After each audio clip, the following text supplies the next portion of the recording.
उपस्थित विशिष्ट अतिथि हमारे अध्यक्ष जी माननीय रूपाराम जी विधायक जैसलमेर, उनके बारे में पूर्व वक्ता ने बहुत कुछ सुना। आज जैसलमेर की सामान्य प्रदेश से कांग्रेस के विधायक हमारे बीच उपस्थित जी और राजेश जी, तुलसाराम जी, विद्याधर जी, कानाराम जी कांटेवाल, राजेंद्र जी बाफे, मोहनलाल जी पुजारी, अन्य सभी मंचासीन अतिथिगण और आज इस कार्यक्रम में उपस्थित बड़ी संख्या में बुजुर्गों, नौजवानों, युवा साथियों, सबसे पहले तो आज आप लोगों को बहुत बहुत बधाई कि आप लोगों ने इस सैलाब गांव में बाबा साहब की मूर्ति लगाई और उसके नावर कार्यक्रम में हम लोगों को आमंत्रित किया। उसके लिए आप लोगों का बहुत बहुत धन्यवाद। बहुत बहुत समय व्यतीत हो गया, 10 बजे का टाइम था, 3 से ऊपर बज गए। संक्षेप में 2 मिनट में अपनी बात कहूंगा। बाबा साहब की मूर्ति लगाई, मूर्ति अपन क्यों लगाते हैं? तो बात यह है कि जैसा रूपाराम जी ने भी कहा कि पहली पीढ़ी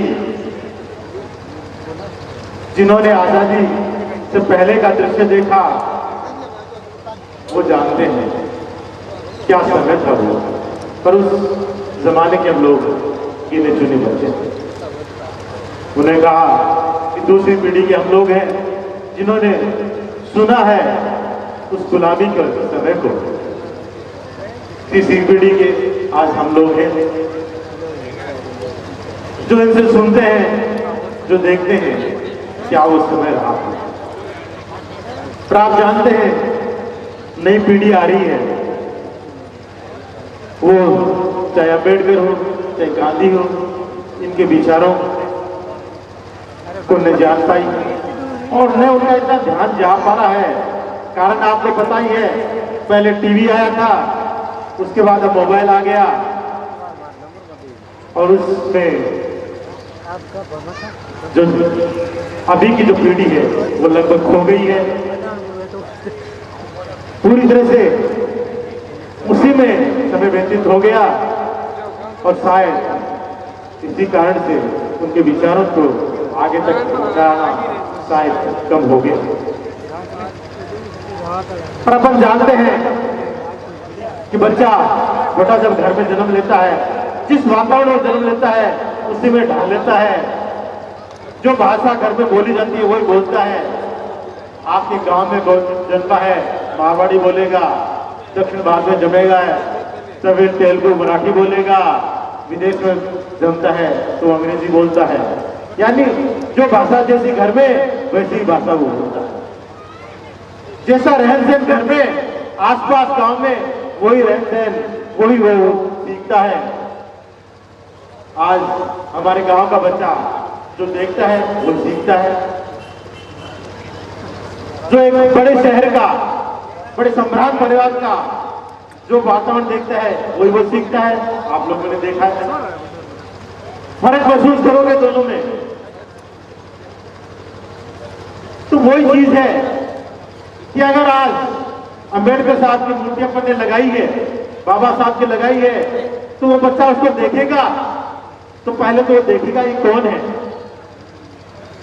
तो उसको पता चलेगा आज से। वो उसको मोबाइल में खोलने की कोशिश करेगा कि बाबा साहब कौन है।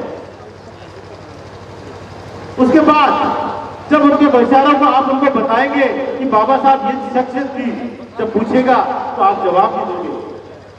चाहे बाबा साहब हो, चाहे गांधी हो, चाहे नेहरू हो, चाहे भगत सिंह हो, कोई भी हो जिनकी मूर्तियां लगाते हैं, उनको आसपास में वो देखेगा, उनकी बात सुनेगा। बाबा साहब की बात जब उसको पता चलेगी तो उनके विचारों को वो समझेगा। जो विचार उसके पास आएंगे कोई वो सीखेगा। ये अपन जानते हैं कि जो अपन लोग उसको सिखाएंगे वही वो सीख पाएगा। अखबारों में पढ़े कि नहीं पढ़े, किताबों में जितना होगा वो पढ़ेगा, और आसपास जितना ज्यादा वो दिखेगा वो समझेगा भी, सुनेगा भी और उसको आगे फॉलो भी करने की कोशिश करेगा। इसलिए जरूरी है कि इस तरह की मूर्तियां को जो अनावरण हुआ उनके विचार भी बढ़ेंगे। राजेंद्र जी कहा कि वो तब बढ़ेंगे तो उनके साथ पुस्तक भी हो, लाइब्रेरी भी हो, तब वहां वो साहित्य होगा, तब वो उसको पढ़ेगा, उनके ज्ञान को जानेगा।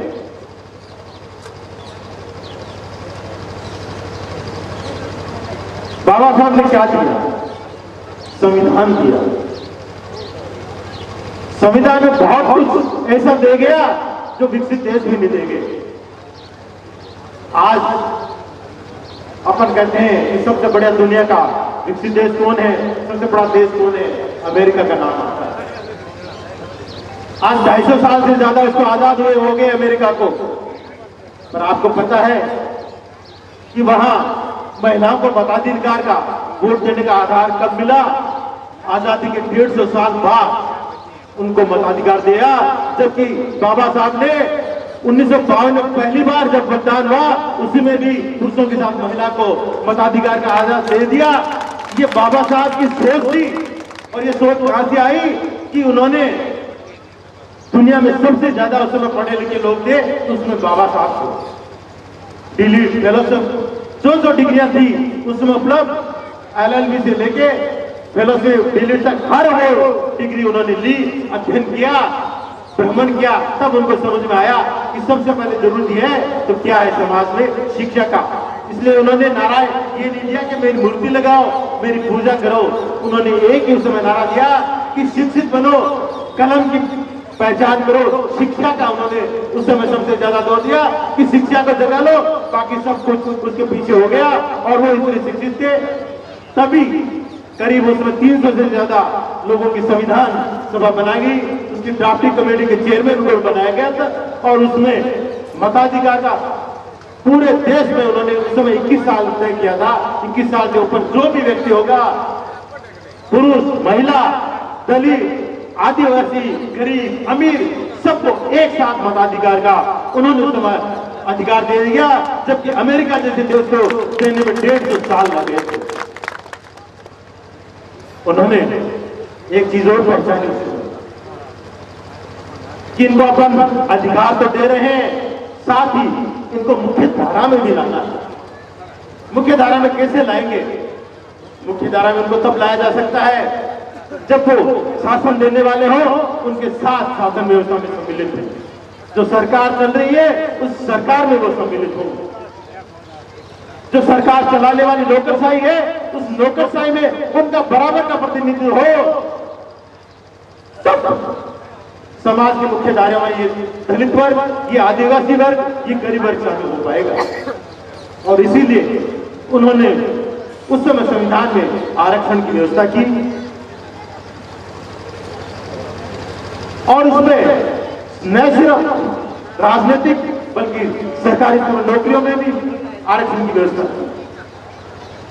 की, कार्यपालिका में भी, नौकरशाही में भी बराबर भागीदार हो, उनसे लोग निकले, उनके प्रेरणा लेके लोग आगे बढ़े और शिक्षित समाज बने।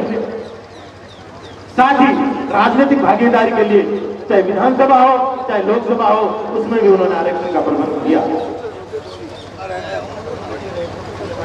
1947 में देश आजाद हुआ, नेहरू जी पहले प्रधानमंत्री बने, कैबिनेट बनाई, तो उसमें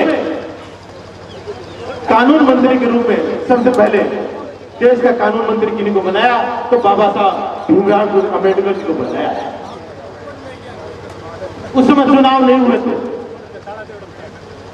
उस समय जो देश में स्वतंत्रता सेनानी थे, अग्रणी नेतागण थे, उनको अलग वर्ग से सम्मिलित करके मंत्रिमंडल का नेहरू जी ने बनाया था। उसके बाद संविधान निर्माण समिति बनाई जिसमें 300 से ज्यादा सदस्य बनाए, ड्राफ्टिंग कमेटी बनी और उसके चेयरमैन बाबा साहब को बनाया। उन्होंने करीब 2.5 साल से ज्यादा काम किया सारे सदस्यों ने मिलकर और नवंबर 1949 में वो तैयार हुआ संविधान और 26 जनवरी 1950 जिस दिन अपन गणतंत्र दिवस मनाए उस दिन उस संविधान को देश में लागू किया गया। बाबा साहब की जो देन थी और उस देन की वजह से आज हर आदमी को अधिकार मिला है। वो अधिकार चाहे जीने का अधिकार हो, चाहे धर्म का अधिकार हो, चाहे समानता का अधिकार हो, चाहे बोलने का अधिकार हो, चाहे लिखने का अधिकार हो। पत्रकार बंधु बैठ रहे हैं, आपको भी बोलने और लिखने का अधिकार उस संविधान ने दिया है, जिसकी ताकत भी उस बाबा साहब ने आप लोगों को दी थी। उन्होंने बहुत से उस समय अधिकार दिए, सारे के सारे अधिकार आज मौजूद हैं। एक अधिकार, संपत्ति का अधिकार जो था 1975 में इंदिरा गांधी ने वो विड्रॉ कर दिया था, पूरे लोकसभा ने उसको वापस ले लिया। और क्यों ले लिया आप भी जानते हैं। कुछ लोगों ने गलत तरीके से आमूल-चूल संपत्ति इकट्ठा शुरू कर दी थी, गलत तरीके से संपत्ति इकट्ठा शुरू करने के लिए, इसलिए उस संपत्ति को अधिकार को वापस ले लिया गया। बाकी सारे के सारे अधिकार आज भी संविधान में वैसे की मौजूद है। वो स्वतंत्रता सेनानी थे, वो जानते थे कि अधिकारों के साथ कर्तव्य भी जरूरी है, तो उन्होंने अधिकारों के नीचे कर्तव्य भी लिखे कि आम देशवासी का क्या कर्तव्य होगा।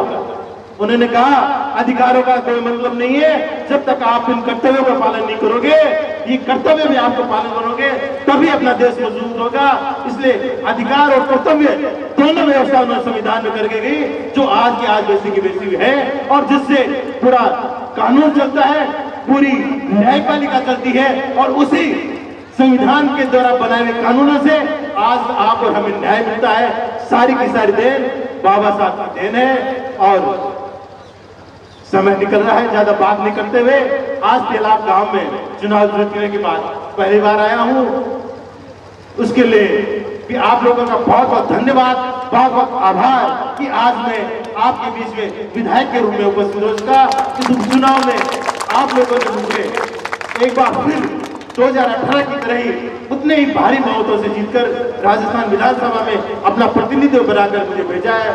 मेरी तरफ से आपका बहुत बहुत धन्यवाद, बहुत बहुत आभार, और विश्वास दिलाता हूं कि जो सबने मेरे पिताजी ने इस विधानसभा के लिए पाले थे उसको पूरा करने की जिम्मेदारी मेरी है, और उसमें मैं मेरी तरफ से जो हो रही है मैं उस कोशिश में पीछे नहीं हटूंगा, और मैं मेरी तरफ से जो हो रहा है मैं करने की कोशिश भी कर रहा हूं और करता रहूंगा, ये मैं आपको विश्वास दिलाता हूं। और साथ ही ये जो सामाजिक मंच है, सामाजिक मंच पे आज जो बातें उठाई गई है, जो बातें रखी गई है, चाहे जो भी बात हो, आने वाले समय में उनको पूरा करने की हम लोग इन्हीं लोगों की मदद से पूरा करने की कोशिश करेंगे, ये मैं आपको विश्वास दिलाता हूं। इसके अलावा आप अपनी कोई बात हो कभी भी मुझे पहुंचा सकते हैं, कभी भी मुझे रख सकते हैं। आप कभी भी आए, आपके लिए जो मंत्री जी का घर है जय निवास, वो आज भी वैसे ही खुला हुआ है। आप आए, अपनी बात रखें, हम लोग आपकी बात सुनने के लिए तैयार हैं। आप लोगों का पुनः एक बार धन्यवाद। जय हिंद।